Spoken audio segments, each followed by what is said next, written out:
अशोक विशेष रूप से माणिक वर्मा जी की एक बिजली का खंबा करके कविता थी, अद्भुत कविता थी। वो आखिरी में कहता है, मुझे कविता पाठ है वो, कि मेरी आखिरी इच्छा है, वो कोर्ट पूछता है तुमको क्या सज़ा दी जाए, वो गिरता है, एक महिला गिर जाती बेचारी बूढ़ी, तुमको क्या सज़ा दे जाए, आखिरी तुम्हारी इच्छा क्या है? तो बिजली का खंबा कहता है कि मुझे पार्लियामेंट स्ट्रीट पर खड़ा किया जाए। इस बार मैंने गलती थी, अगली बार नहीं करूंगा, लाल दिए की गाड़ी देखूंगा, देख देख कर गिरूंगा। ये बात मैं कहा हूं, शायद 82 की होगी। तो ये छोटी छोटी बातें जो आपने हमारे साहित्यिक, कवि, लेखक और पत्रकार ये जो लिखते हैं, जो बोलते हैं, उससे समाज बदलता है। और टेक्नोलॉजी बहुत इम्पोर्टेंट है। मैं हरिवंश राय बच्चन जी की बात हो रही है, मैं अमिताभ जी के यहाँ घर में है, एक महीना पहले उनके घर गया था और मैंने उनसे अनुरोध किया था कि ये जो मधुशाला है इसको डिजिटल में बनाया जाए। उन्होंने मुझे कैसे, तो मैंने उनको एक हनुमान चालीसा और एक भगवत गीता भेजी और उसमें छिप नहीं है सुरेंद्र जी, वो मैं आपको दे दूंगा। ऐसा पेन है, अगर पेन अगर शंख पे रखा तो शंख बजता है, अगर वो श्लोक है संस्कृत में उस पर रखा तो संस्कृत आता है, बड़े अच्छे आवाज में, अंग्रेजी में रखा तो अंग्रेजी में आता है, हिंदी में तो हिंदी में अनुवाद आता है। और ऐसा किताब है, कुछ नहीं उसमें दिखता, कुछ नहीं दिखता उसमें, ऐसी किताब है। और मैंने अमिताभ जी को कॉपी भेजी और मैंने उनको अनुरोध, परसों 2 दिन पहले उन्होंने और मैंने रोड सेफ्टी के ऊपर TV 18 के इसमें हम दिन भर साथ थे, 4 घंटे का कार्यक्रम है, 14 तारीख को आने वाला है। तो मैंने उनको कहा कि ये डिजिटल जो है ये युग है और आपकी भी प्रतिभा को वर्ल्ड में पहुंचाने का काम डिजिटल ने किया है। Innovation, entrepreneurship, science, technology, research, skilled and successful practices, we name it as knowledge, and conversion of knowledge into wealth is the future. और दूसरी इंपॉर्टेंट चीज है कि waste, no one is waste, no material is waste, no person is waste, it is depending upon the appropriate technology and appropriate vision of the leadership that you can convert waste into wealth. मैं शौचालय का पानी बेचने का काम कर रहा हूँ 7 साल से नागपुर में। आप ताज्जुब करोगे कि हमारे नागपुर शहर के शौचालय का पानी बेचकर हम 7 साल से 300 करोड़ रुपए हर साल कमाते हैं। और अभी मैं कोशिश कर रहा हूँ कि ऑर्गेनिक वेस्ट जो आपका गाजीपुर की टेकड़ी है, इससे अगर हम ग्रीन हाइड्रोजन बनाएंगे तो दिल्ली की पूरी कार, दिल्ली की बस, दिल्ली की इंडस्ट्री, सब एनर्जी उससे मिलेगी और वो पूरी टेकड़ी भी खाली हो जाएगी। मैंने दिल्ली मेरठ रोड बनाते समय खूब कोशिश की, सब हो गया कि ये टेकड़ी को नष्ट करें और ये पूरा मैं उसमें डालने के लिए तैयार हो गया था। उसको सेग्रीगेट कौन करेगा, इसी पे विवाद होते होते आखिर में थक गया। तो टेक्नोलॉजी जो है ये बहुत आवश्यक है, पर विचार जो है वो बदलते नहीं। जो बात व्यंग आपने किया है, जो लोक प्रबोधन के लिए आप अशोक जी या माणिक वर्मा जी या हमारे शरद जोशी जी की कविता क्या है जी। मैं एक दिन आया, मुझे उनकी याद आई तो मैं शरद जोशी करके मोबाइल फ़ोन पे गया। अब आपको बताता हूँ, राजनीति में कांग्रेस उनकी कविता थी, पोस्ट ऑफिस कविता थी। मुझे नहीं लगता कि कांग्रेस का इतना यथार्थ वर्णन अभी भी इस देश में किसी ने किया होगा जो शरद जोशी जी ने किया था। तो और इसलिए ये प्रतिभा जो है, साहित्यिक, कवि, पत्रकार और लेखक, ये हमारे समाज जीवन को बनाती है। और एक बात मैं बोलूं कि नहीं बोलूं, पर यहाँ मनोज तिवारी बैठे हैं, सुरेंद्र जी बैठे हैं, अशोक चक्रधर जी, YouTube से कुछ पैसा मिलता होगा ना, लोग देखते हैं कितना मिलता है। अगर टेक्नोलॉजी नहीं आती तो सुरेंद्र जी कहाँ से माल आता। मुझे 3 लाख रुपए महीना मिलता है।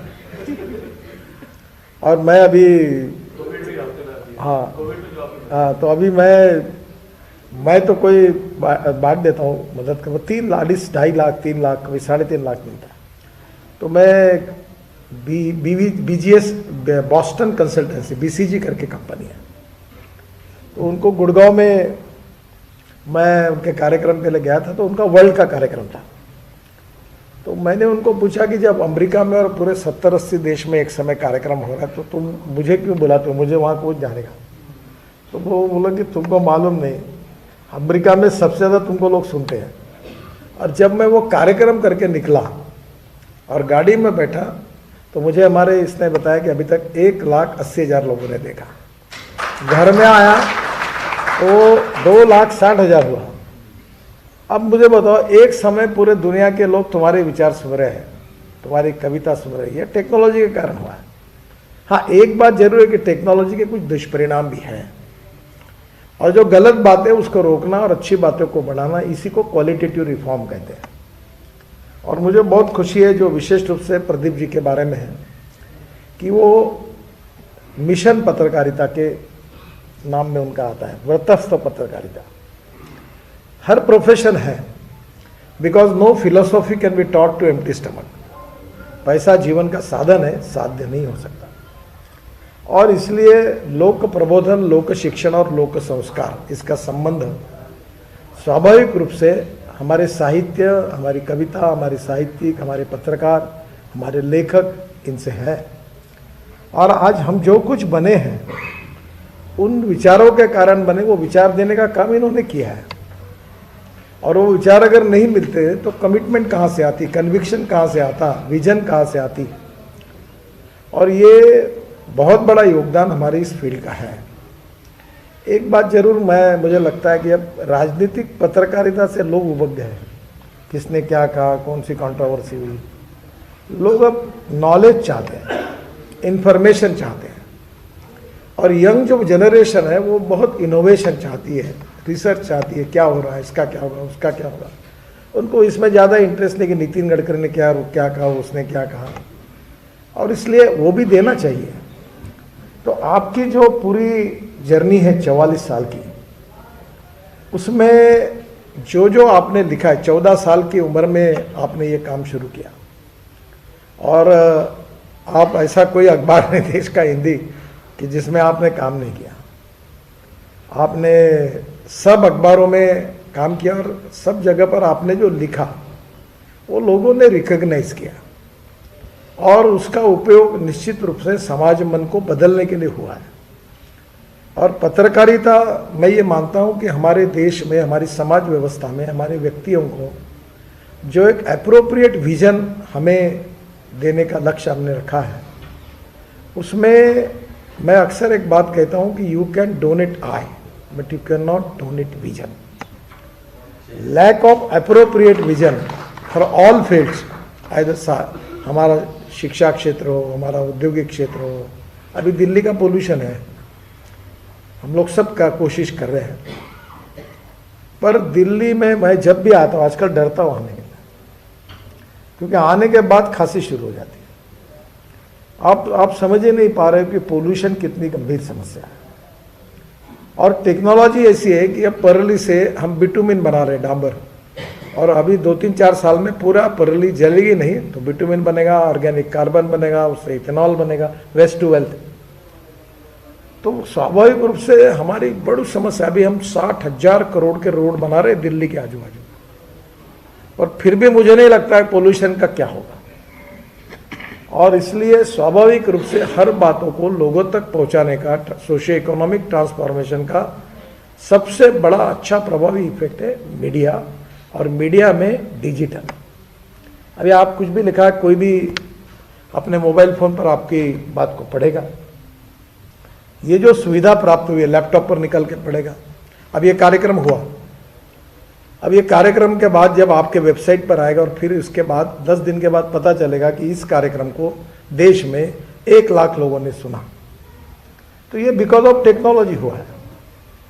और इसलिए आपने बहुत अच्छा किया कि मैं बिल्कुल प्रामाणिकता से इस बात को कहता हूँ कि साइलेंट, जैसे सुप्रीम कोर्ट में केशवानंद भारती केस में सुप्रीम कोर्ट ने कहा था कि salient features of the constitution can not be change. तो हमारे साहित्यिक क्षेत्र में जो जो हमारी मूल्याधिष्ठित जीवन पद्धति है, और जो विचार है, सिद्धांत है, नीतियाँ है, इवन आपने समाज सुधारने के लिए जो व्यंग किए हुए हैं वो किसी को नाराज करने के लिए, दुखी करने के लिए नहीं किए, समाज को सुधारने के लिए किए। तो स्वाभाविक रूप से ये संस्कार और विचार जब लोगों तक जाता है तो उसका निश्चित परिणाम आदमी कैसा भी हो उसके जीवन पर होता है। और ये जो परिणाम है ये लोकतंत्र का चौथा प्रहरी यानी मीडिया है, और जुडिशरी है, एग्जीक्यूटिव विंग है, लेजिस्लेटिव विंग है और मीडिया है, और चार स्तंभों पर लोकतंत्र खड़ा है। और मीडिया में अगर डिटोरेशन होगा तो समाज के लिए वो अच्छी स्थिति नहीं होगी। और इसलिए जो पत्रकारिता ऐसी है, जैसे पुनर्वास online.com में जो तो आप अभी तक लिखते आए हुए हैं, उन सब के पीछे कुछ मकसद रहा है, आपकी पत्रकारिता का एक मिशन रहा है। और लिखने के पीछे, शब्दों के पीछे जो उद्दिष्ट है वो आम आदमी तक पहुंचाने की जो एक आपके मन में एक कटिबद्धता है, कमिटमेंट है, यही समाज जीवन को और राष्ट्र जीवन को बदल सकती है। और मुझे लगता है कि ये बहुत इंपॉर्टेंट काम है और इसमें सभी मॉडर्न टेक्नोलॉजी का उपयोग करना चाहिए, और टेक्नोलॉजी का उपयोग सब क्षेत्र में करना चाहिए। और वो उपयोग करने के बाद, अभी मैं बंगलोर में था, मैं हवा में उड़ने वाली बस जो 200 लोग बैठ के हवा में, वो दिल्ली में जरूरी है। अब धीरे धीरे बहुत सी टेक्नोलॉजी ऐसी है कि हमने पानी पे उतरने वाला हवाई जहाज लाया, कोई भी तालाब में हवाई जहाज उतरेगा, अब गंगा में उतर सकता है। अब धीरे धीरे मैं अभी एक योजना तैयार की कि मुंबई में नया एयरपोर्ट बन रहा है, अब सब लोग अगर एयरपोर्ट में रोड पे जाएंगे तो जाम होगा। तो मैंने एक ऐसा प्रोजेक्ट तैयार किया कि 17 मिनट के अंदर पानी से, वसई विरार से लेकर किसी भी कोने से नए एयरपोर्ट पर पानी से जाएगा, वाटर टैक्सी शुरू होगी, 10,000 लोगों को रोजगार भी मिलेगा और लोगों का समय भी बचेगा। तो मुझे लगता है कि साहित्य, कविता, पत्रकारिता, इसमें जो विचार होते हैं वो विचार हमारे दिमाग में होते हैं, आंखों के पीछे होते हैं। और ये विचार जो होते हैं ये स्वाभाविक रूप से कहीं ना कहीं सबको प्रेरणा देते हैं, नई बात सिखाते हैं, उनके जीवन को बदलते हैं। ऐसी बहुत सी, अभी आज भी मुझे अमिताभ जी से मैं परसों बात कर रहा था, आनंद पिक्चर आया था। तो आनंद में राजेश खन्ना बेचारा, उसका डेथ होता है, पर वो जब वो उसकी बीमारी से, कैंसर से पीड़ित होता है, तकलीफ होती है, पर चेहरे में खुशी होती है। तो पिक्चर ये मैसेज देता है कि कितना भी संकट हो, आनंदी रहना चाहिए और लोगों को आनंदी करना चाहिए। तो वो पिक्चर ने कितने लोगों को इंस्पिरेशन दिया। तो ये सब बातें जो होती है वो समाज मन को बदलने वाली होती है। और मुझे खुशी है कि पुनर्वास online.com विशेष रूप से जो क्वालिटेटिव पत्रकारिता है, इंफॉर्मेशन के साथ समाज का प्रबोधन, शिक्षण और संस्कार, तीनों के आधार पर निश्चित रूप से मेरा पूरा विश्वास है कि पुनर्वास online.com काम करेगा। और विशेष रूप से मुझे इस बात का बहुत ये कि प्रदीप जी, जो उनके जीवन की शुरुआत उन्होंने जिस प्रकार से हरिवंश राय जी से की, जो प्रेरणा उनसे मिली और जो प्रगल्भ अनुभव उनको अपने जीवन में मिला है, उसमें प्रदीप जी एक बात बहुत अच्छी अलू दस्तूर जी ने कही थी। उन्होंने कहा था कि जब नदी का प्रवाह बहता है तो मरी हुई मछली और काड़ी कचरा प्रवाह के साथ बह जाता है, पर जिंदी मछली जो होती है वो हर समय प्रवाह के खिलाफ तैरती है। वे उसकी जिंदा दिली का उदाहरण होता है। तो पत्रकारिता में भी समाज में कभी अच्छा लगे कि बुरा लगे, जो समाज के हित में है उसको प्रखरता से रखने की ताकत जिन पत्रकारों में है उसमें से आप हैं। और समाज के लिए और देश के लिए अपनी इस बात को बिल्कुल आप ये पुनर्वास.com के द्वारा जरूर रखिए। इसको लोग निश्चित रूप से सुनेंगे और अब विदेशों में भी सुनेंगे, और आपकी बात, आपका विचार अनेक करोड़ों लोगों तक पहुंचेगा। इसमें आपको सफलता मिलेगी, और वो सफलता मिलेगी, इसीलिए मैं आपको बहुत बहुत शुभकामनाएं देता हूं।